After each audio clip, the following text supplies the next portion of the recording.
Shabbat shalom, everyone.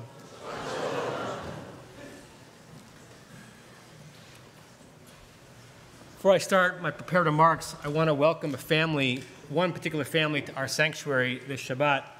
As many of you know, in a joint project with IKAR, we have been sponsoring a family it's a refugee from the war in Ukraine. And Vadim and Masha Volnikov are here with us. And we are so delighted that you are with us and honored to be a part of your acculturation to this country.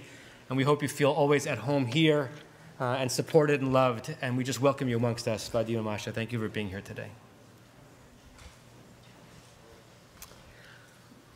I'm starting my 16th year as the Rabbi Temple Beth. And my Marshall clapped. I'll take that. Shabbat shalom. And my 25th year as a congregational rabbi. It's hard to believe.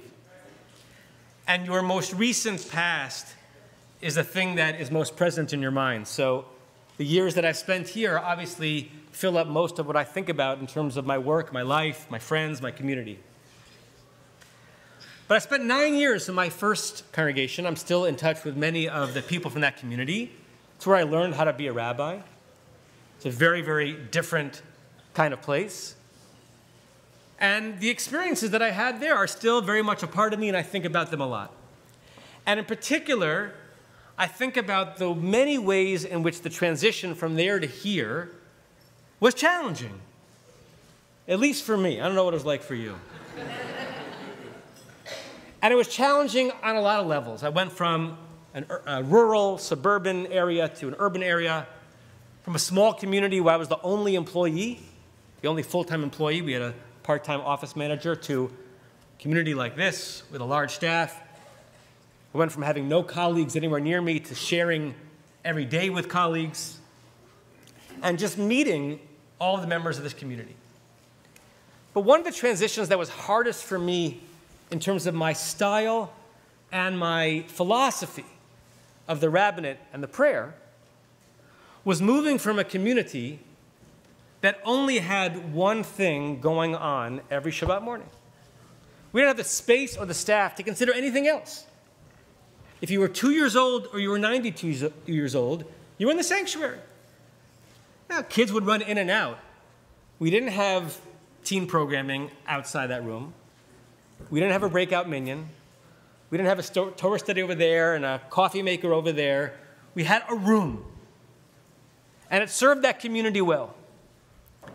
And I was excited about coming to a community where there were so many options and offerings on a Shabbat morning, a community that in many ways launched the notion of a wonderful breakout minyan in the American Jewish communal experience, right? When the library minyan was founded in 1971 or 72, that was not the norm. And Beth had been and still is proud of what is called, where'd my paper go? Not that I'm looking at it. A Cineplex model, where on Shabbat morning you can come in and have many different types of spiritual, educational, communal needs met. I was excited, but it was a hard transition. There were and still are aspects of the way that community in Monroe, New York, davened on Shabbat morning that have real benefits.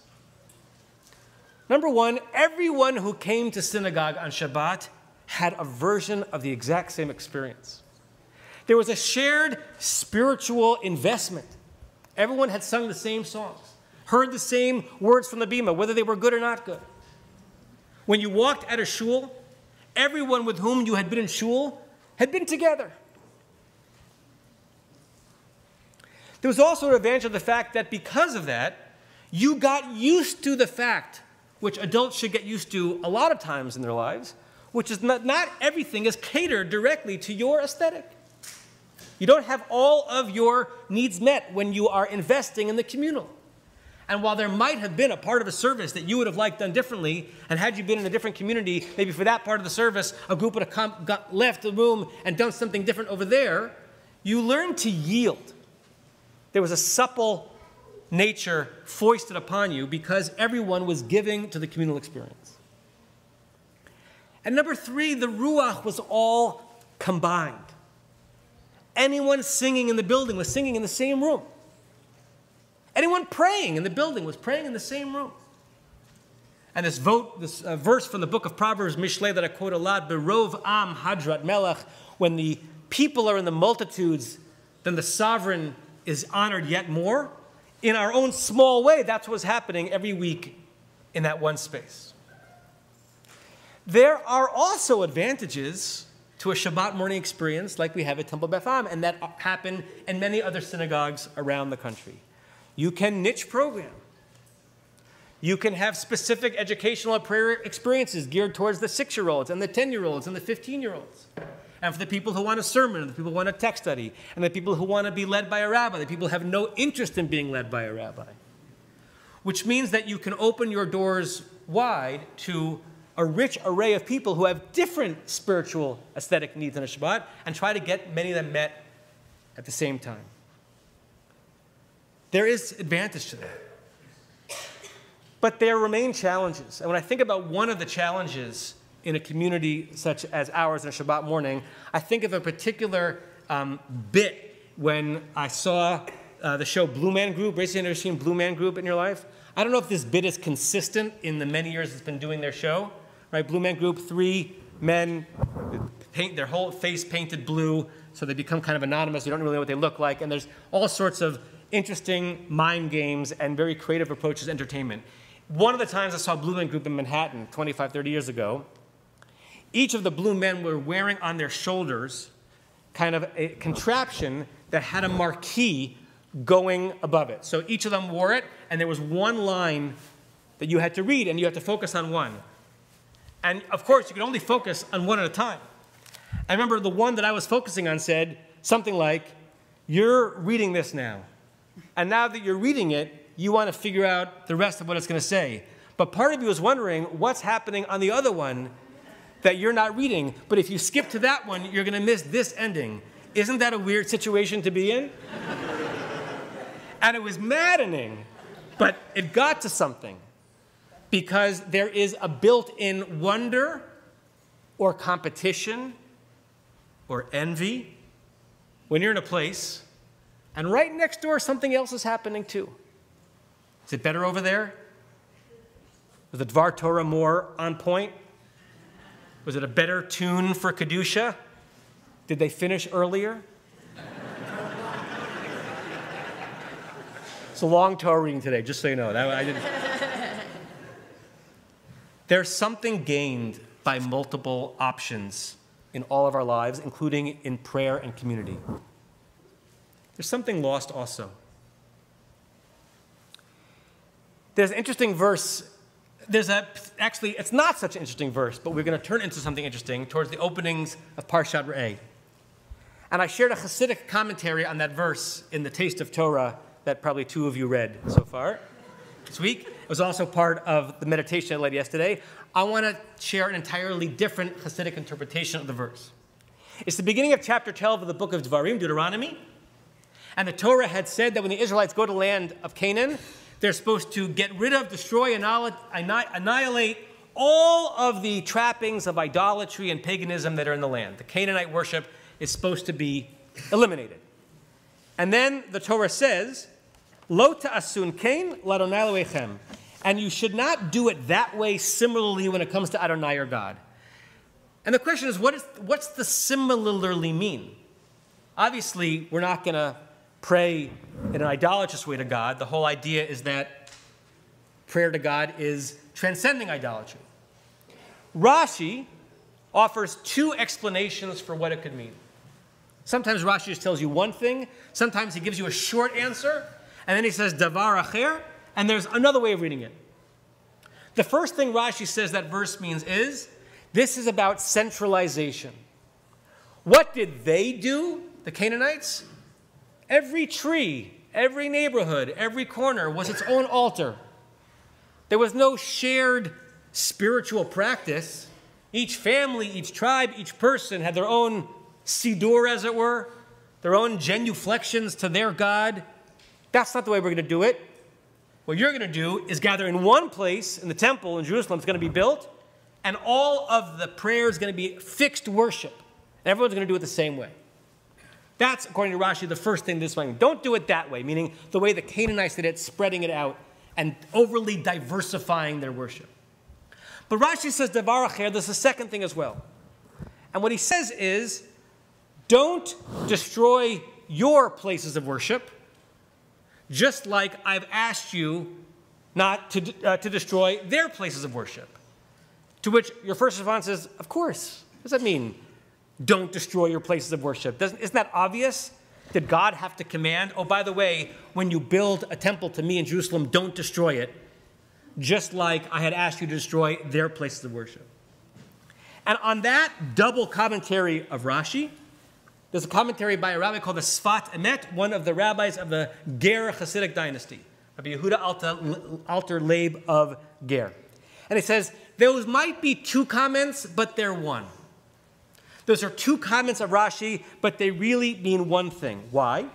Because he says the temple that's going to be built in Jerusalem, and then from the Sfat Emet's perspective, the 19th century Poland, that had been built and was subsequently destroyed not once but twice, that centralized temple was an anchor and a glue keeping together the Jewish people for all the years that it stood.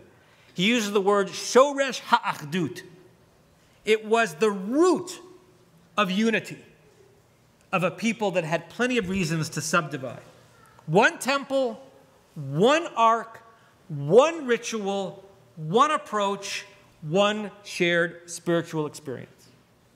And division, and particularly in the Second Temple era, sinat chinam, hatred of one another, and suspicion of one another, and contempt for one another, and how the other one of the Jewish community handles their spiritual practice, that divided us.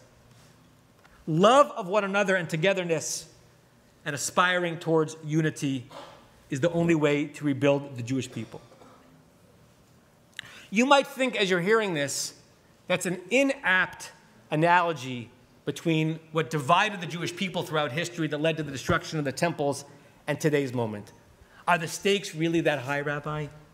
Do we really need such lofty language to address what's happening in the Jewish community today?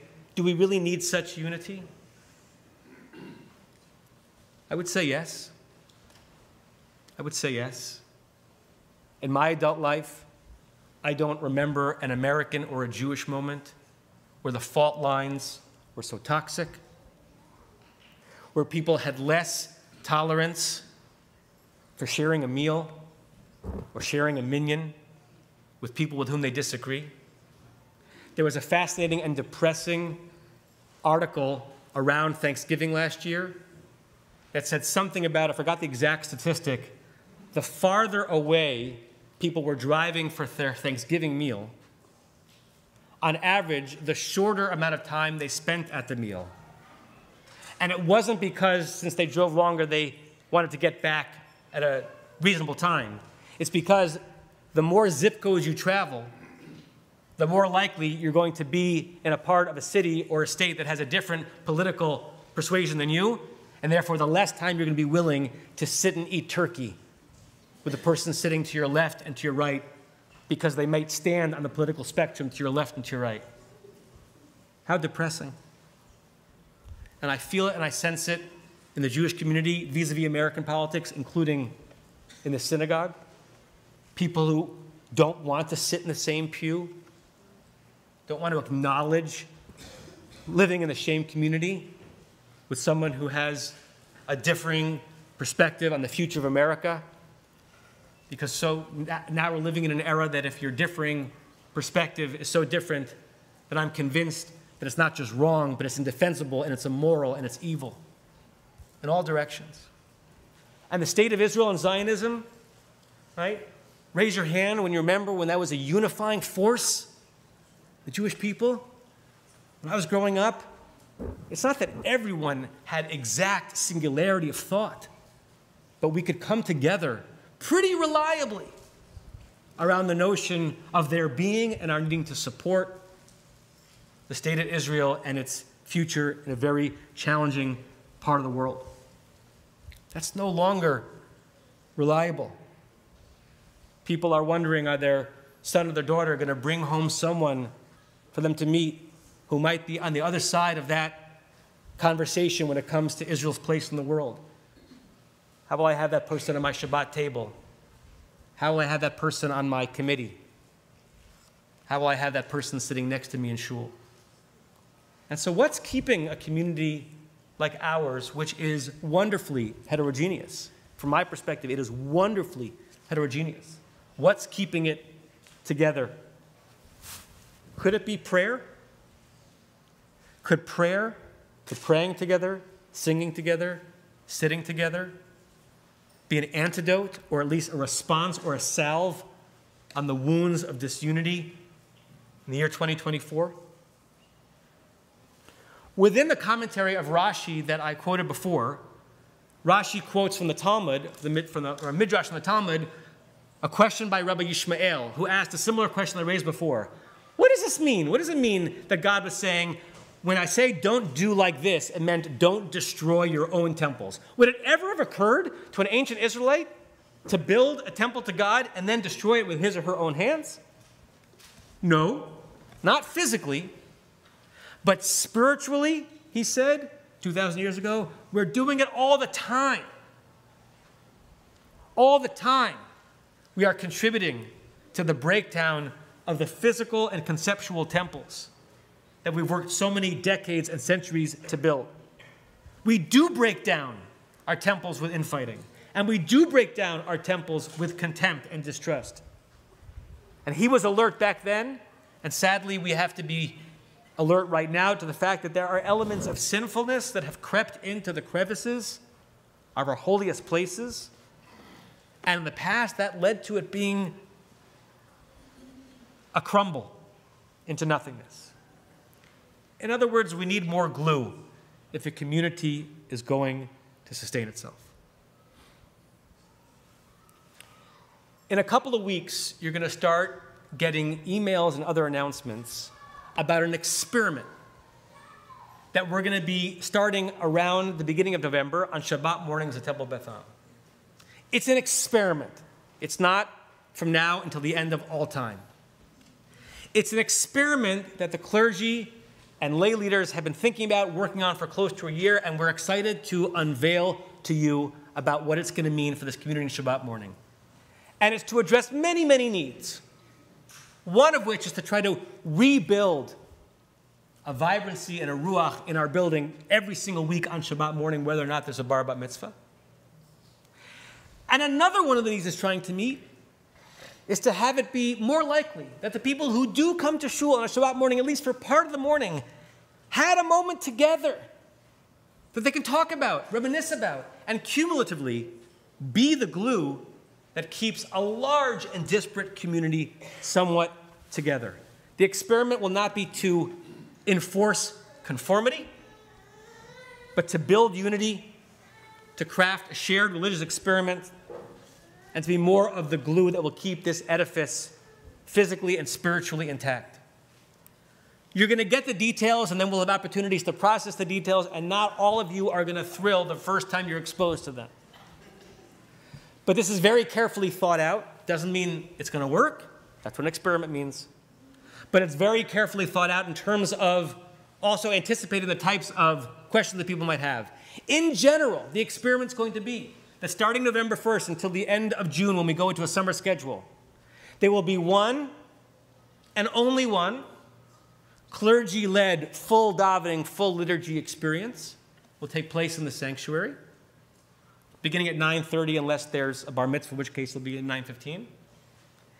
And in Pilch Hall, next door, every single week, there'll be 3 different offerings focusing on 3 different demographics in our community. Every single week at 10 a.m., there'll be a Tat Shabbat service led by a rotation of the clergy. Every Shabbat morning, just after that, there'll be a family service for families with older kids with singing and davening, an opportunity for the kids to be part of the leading and read some Torah, perhaps. And every single week in Pilch Hall after that, there'll be an interactive, high-level Torah study on the level that normally takes place now in the Beit Tenu service. Timed, hopefully, well enough for anyone who wants to finish that, come into the sanctuary for a Dvar Torah, a sermon, a Dvar Torah, a sermon to which the rabbis have pre-agreed to keep to a much shorter length than the one I'm giving right now. Because it's not November yet. When those details come out, we'll be eager for your questions and your responses. We'll be even more eager for your leaning in and trying to help make this a wonderful experiment. Right, to quote my Saba, Rabbi Bernard Kligfeld, sometimes more important than making the right decision is making the decision right. We don't know if we made the right decision with this experiment, but we have a much better chance of making it right with all of your input. And if you have questions about the details of that after services today, you can come up to me and you can come up to Rabbi Schatz, and we'll be enthusiastically happy to answer your questions. And you will not go up to Rabbi Shapiro today, even though there's a very wily component to that experience, because today he's not Rabbi Shapiro, he's Abba Shapiro. And you will not go up to Rabbi Kaner Chorny because this is officially the last Shabbat of her sabbatical. She's here as a member of Temple Beth Am today. But after that, you can harangue them with as many questions as you want. At the end of the comment by the Sfat Emet, the Ger Rebbe, he ends the comment with a read of the next verse in the parsha that I referred to. The next verse reads as follows, chapter 12, verse 5. Ki im el hamakom. You're only supposed to do this at the place, makom. Asher yivchar Adonai, that God has chosen, or God will choose. Mikol shiftechem, God chose this one place out of all of the places where the tribes are. Lasum et shemo sham, to place God's name there. And then you have a two-word phrase that no one knows exactly how to translate. The phrase is lishichno tidreshu. The words literally mean lishichno, to place him, to make him. It's a gendered language. Dwell. Tidreshu is plural, meaning you will seek out. Most people translate those two words against trup, against the musicality of the verse, as if there is a significant pause after the word lishichno, as if to say, all of this that God is doing is to do it so that God's presence will dwell there. End thought. Tidreshu, go seek God. Uvata shama, and come there. But the Sfat Emet chooses to translate those words closer to the trup, which connects those two words together. Lishichno tidreshu, which means search for God, tidreshu.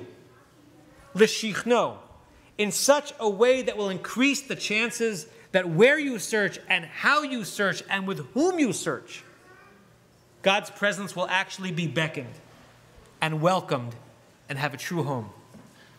Lishichno tidreshu. The message behind this entire experiment is to invite all of us to seek God out. And where do we seek God out at Temple Beth Am? In this building. And do it lishichno.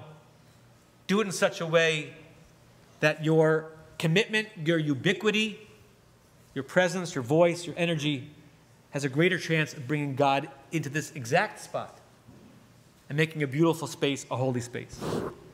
Because that's what we are trying to do here. Every Shabbat morning, with Ruach, with attention to many different needs, right here, building this temple together. Shabbat Shalom.